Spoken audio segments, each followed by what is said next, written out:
Howdy.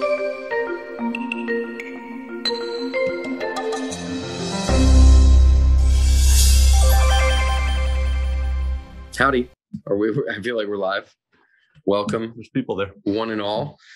We are going to be talking today about Google's Core Web Vitals, which really, again, David's going to dive deeper into, but it's about websites. So we thought in this run-up, in these couple minutes before we get started, we would talk about some of our favorite websites, the sites that we go on regularly. So I'll start. Just do one. Just do one. Yeah, just do one. I'll do one, and we'll see what. We'll go back and forth. So I'll be honest, and this could incur some judgment. I use the yahoo.com front page regularly, not just for fantasy football. It is the best fantasy football app in my opinion, but I use Yahoo, the news that they give. Mm-hmm. And I don't know if that's good or bad.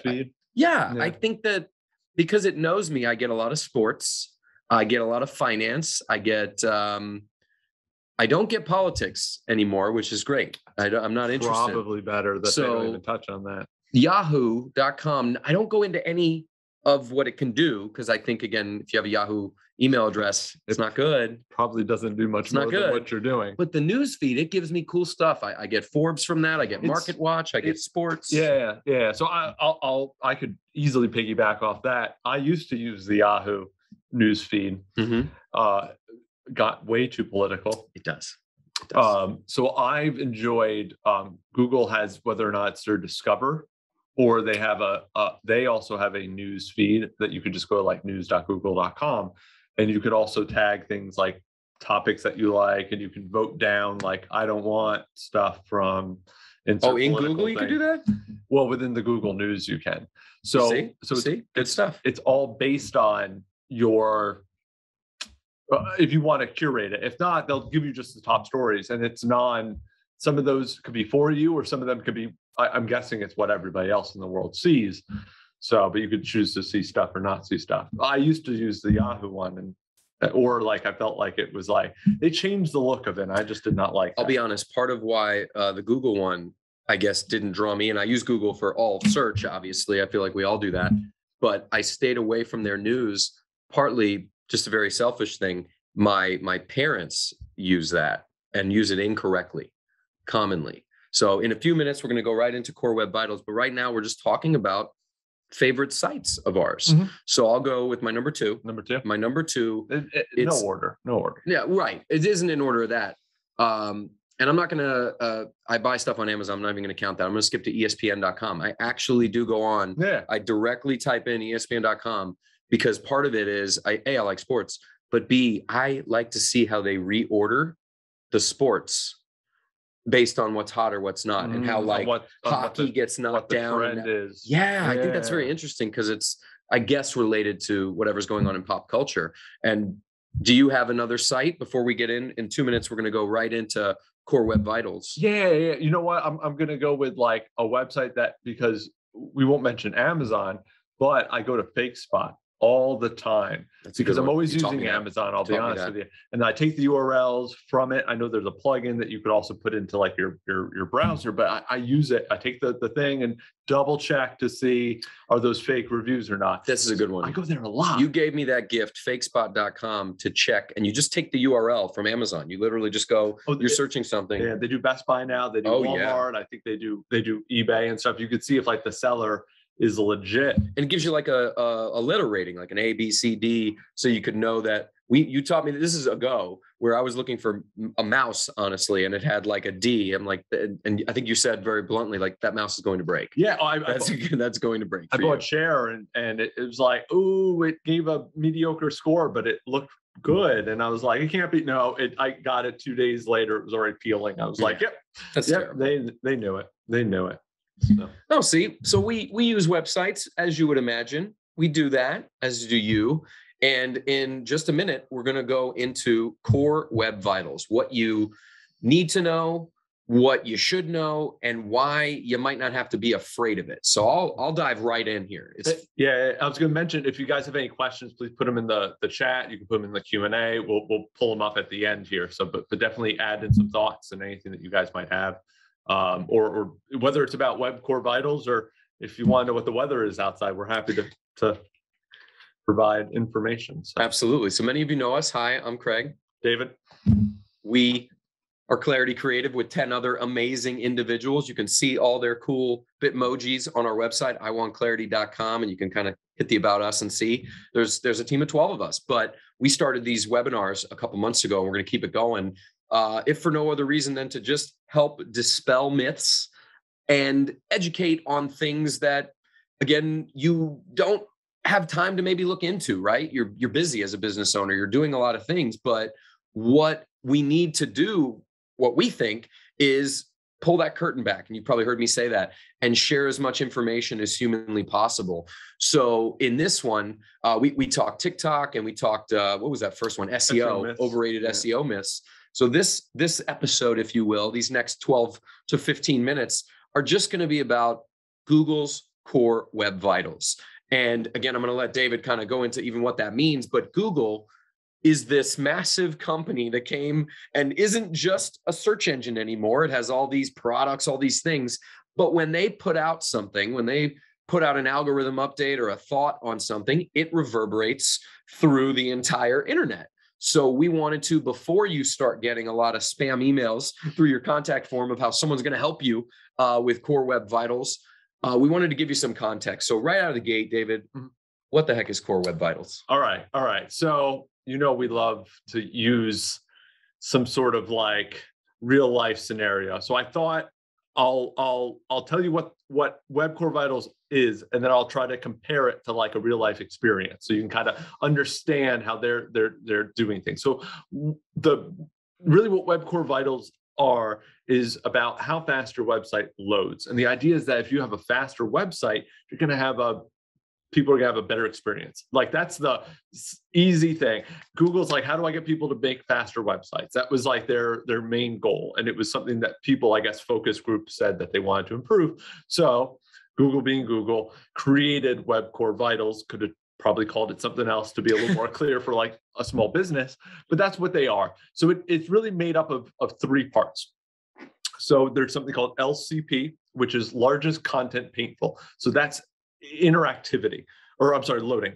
That's how fast your website loads. Like, how soon does something come up that somebody can interact with? Next is FID, which is first input delay. Google. Terrible thing. Damn it, Google. Interactivity. So that's whether or not somebody can even begin to interact. So where are we at? Is your, how many times you've clicked on something and nothing happened?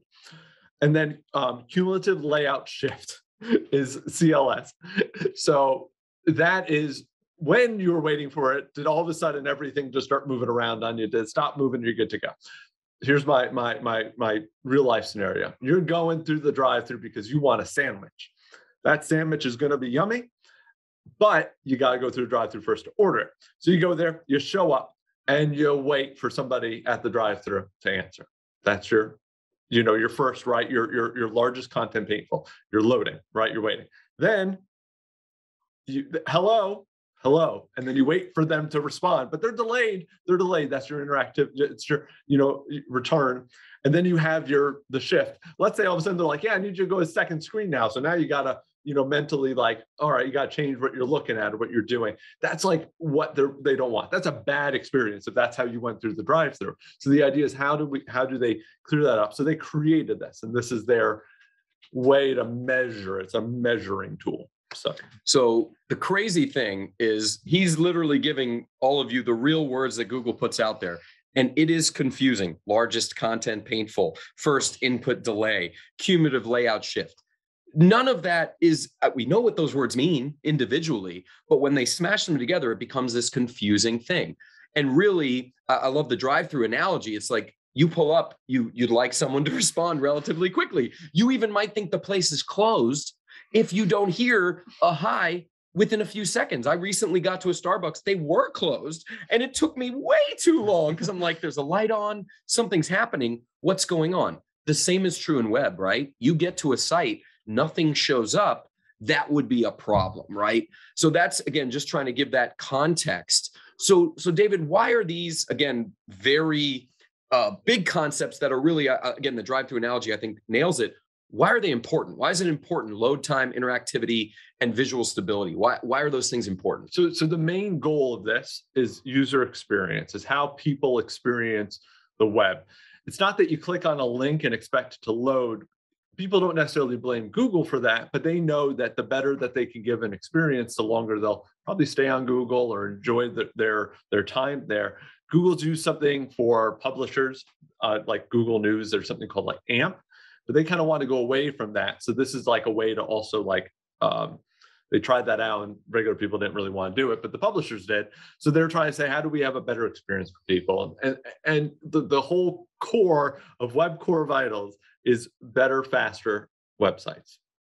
Now, because you said something powerful there, you said user experience. Give a little context again for what user experience might mean in the shortest version of what a user's experience on a website is. User experience for a website is really just that. It's just how they're interacting, what they're seeing, what they're able to do, how fast or how slow, their experience might be when it comes to Web Core Vitals, right? That's what it's all about. It's about how, were they able to get to where they needed to get to when they clicked on that link? Were they able to scroll? Were they able to see things? Or was it just a bad experience overall, which is now where Google went, Web Core Vitals is cool. We're going to take this to another level. Because it's funny because they put that out in June, but really they ended up like bundling things together. You ready for the bundle?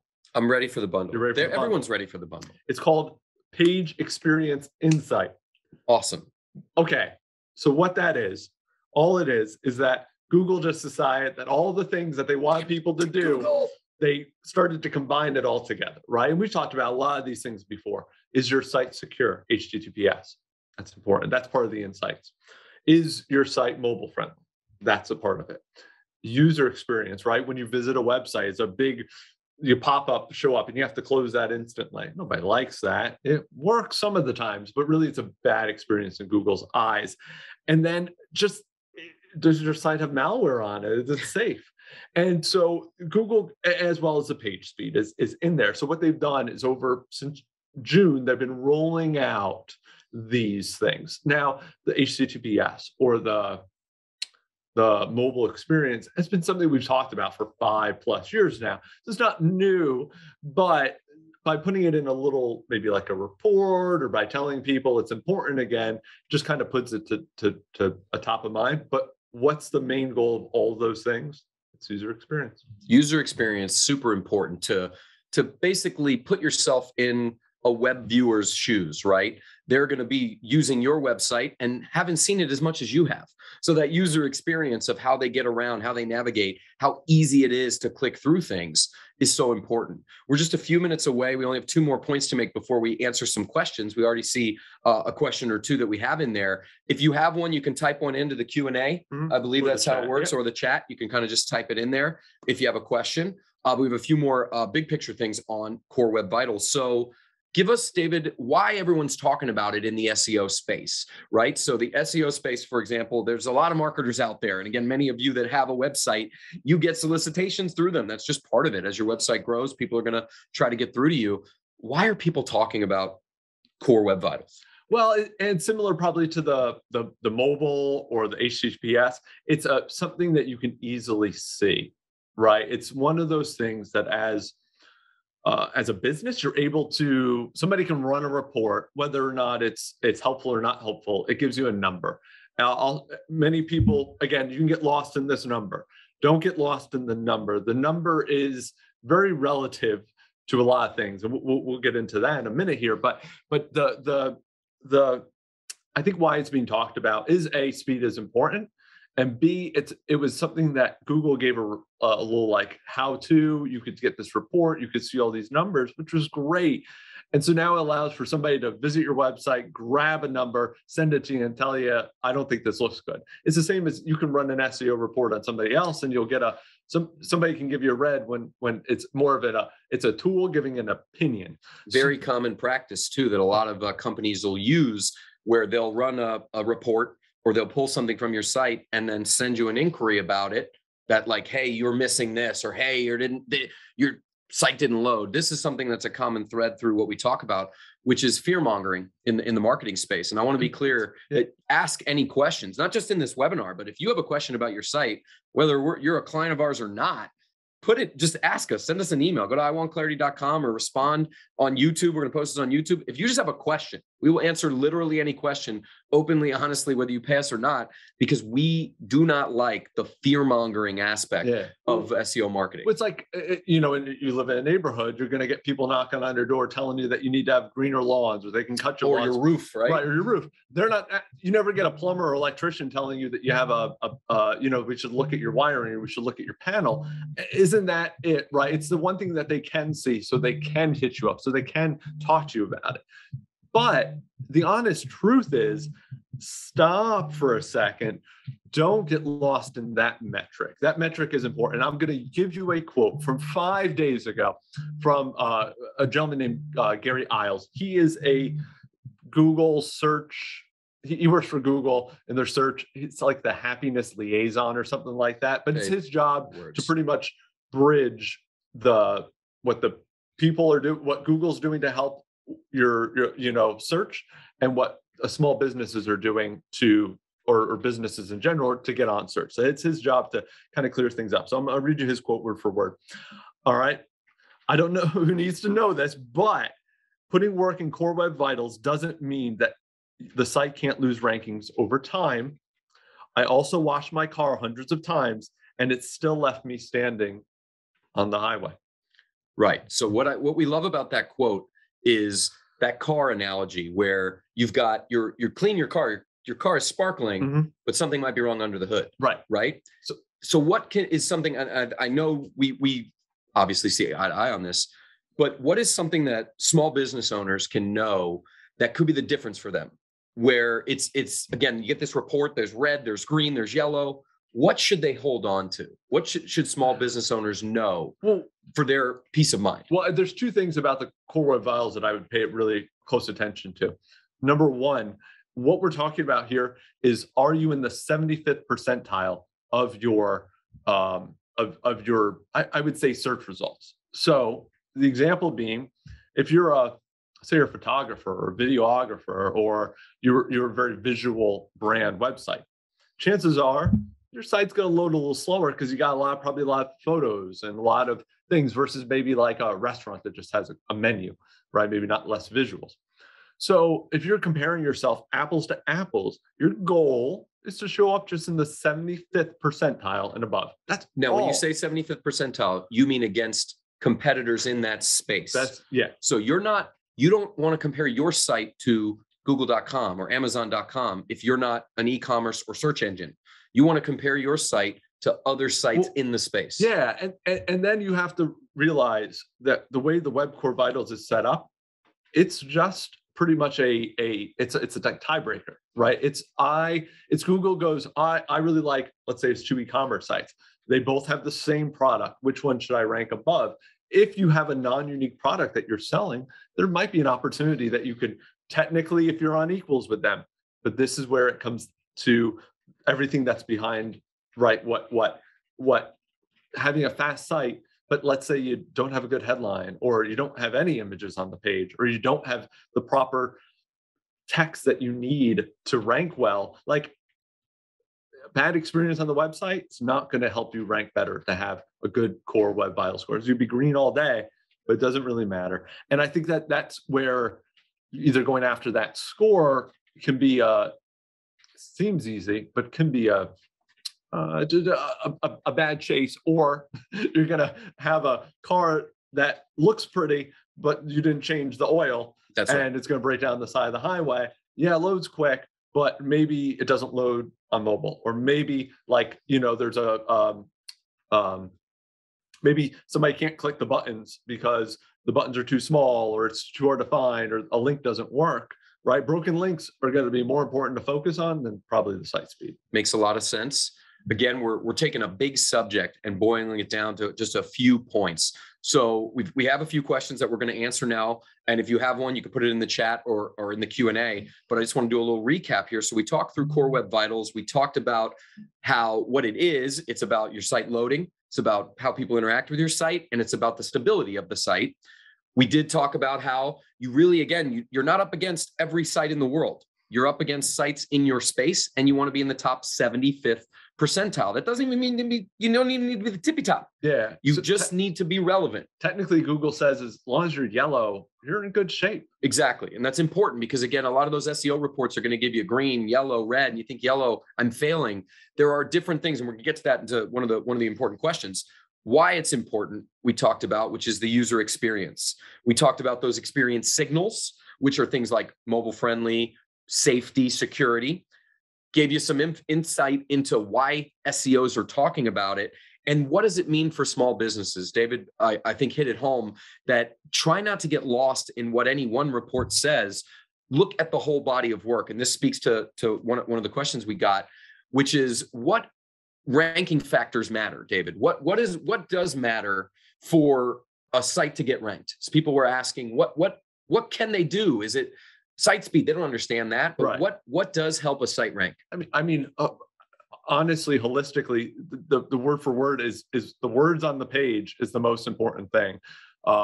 Content is what Google's ranking. So by having content written clearly, understandably, in a way that, and Google has a preferred way with title and headers and things like that in the minutia of it, but putting the words on the page is is really what Google's going to use as the first thing. And then there's the other little factors in there, right, that helps it rank better. Maybe there's an image and then Google can read the image and it's like of a house and you're a realtor or something like that. So there's other things like that that just kind of go into your general ranking signals. But there's the 200 plus things that Google uses, signals from backlinks, signals from all this, but starting off with content is going to be key to then.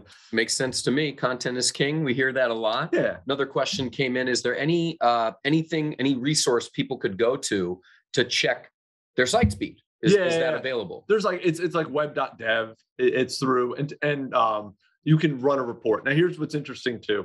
There's a couple different types of reports that Google will run. There's what's known as one that you can just run yourself, and it's done in a test environment. So it's checking if we were on a 3G phone, and it checks this. But then what really Google's using is what's known as real world environment scores. So in other words, when you're on your phone, and if you're on an Android phone or if you're on your Chrome browser, it is using that data and sending it to Google.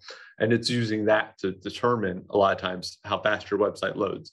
You can get some metrics from the web dev link, but really in the end, it's going to pull from how actually people interact with your site. So. And a final question we saw on there, and again, it's not too late if you want to throw something in, if you have any questions, is what is a good site speed? What does that even mean to somebody? Yeah, there's definitely a preferred largest content is in 0.1 seconds. There is metrics and things. What about your opinion? Because again, I mean by that is Google's going to give us these metrics, right? But really, we've dealt with hundreds of sites at this point. So I want almost your code level development side of managing sites. If I get to something and it loads up, yeah, it's usually the honest truth is usually 3 to 5 seconds for a small business is just fine. Again, I think we even talked about it in the myths about the idea of if you say 0.1 seconds, you're going to get 100 more sales. It's not true. That's a very inflated thing. It's really just about, is this loading in a way that people are comfortable with? Again, in a real life scenario, because again, in the Google's test, it's tested on the 3G phone. Last time I checked, I don't think we used 3G up until 7 or 8 years ago. So that's not necessarily US based. But if you do have an international crowd and maybe your site's showing up on slower networks, then maybe you got to kind of play around with it. But again, probably focusing on page speed versus how people are going to interact with your site. Again, if you're in a visual space and people want to see images and videos and your competitors are taking 5 seconds to load, you're taking 4, you're probably already in that 75th percentile and are already going to beat them. So again, compare yourself to your contemporaries versus to your just that metric in a vacuum can be very either like I'm doing great, but maybe No, I'm glad you said that, because if you're just in that last piece that we'll leave you with is there's no one thing other than content that should be putting your flag on the planet of like, I own this is it. I'm just going to do site speed and that's going to be it. The only way to, I think, ensure that your site will be found by as many people as possible is quality content. You could do that yourself. You can hire a company to do it. It doesn't matter. But getting good content, that's typically the text. We're actually talking about the words on the page, and as much of it as possible, the more you share about your business. And it's not just the about page or just the home page. Maybe you have a blog, or maybe you just talk about things you do, the different services you do. There's a lot of different ways to skin that cat, so to speak. The content is going to drive everything. And if your site, again, takes 2.5 to 4 seconds to load, you're fine, especially when everyone else in your space is doing that or worse. Some of the biggest sites on earth take 3 to 5, 7 seconds to load, right? Because they're loading all those assets, all those files, and they are some of the most successful sites on the planet. Try not to get locked in to any one metric and get the ears up or the red flag up when someone is trying to hit you up over any one thing about your website. Your website is hundreds of things that come together to work together to serve the user, right? So if anyone's going to hit you up with one specific thing, like you need this one thing that's going to fix it, you'll get right to first page. That's what this episode is about, to make sure that the fear doesn't come in off any one metric. Anything else you want to add? No. Thank you guys so much for your questions. We're going to keep these rocking and rolling. Last Wednesday of every month, we'll shoot you some emails. Thank you so much for being a part of it.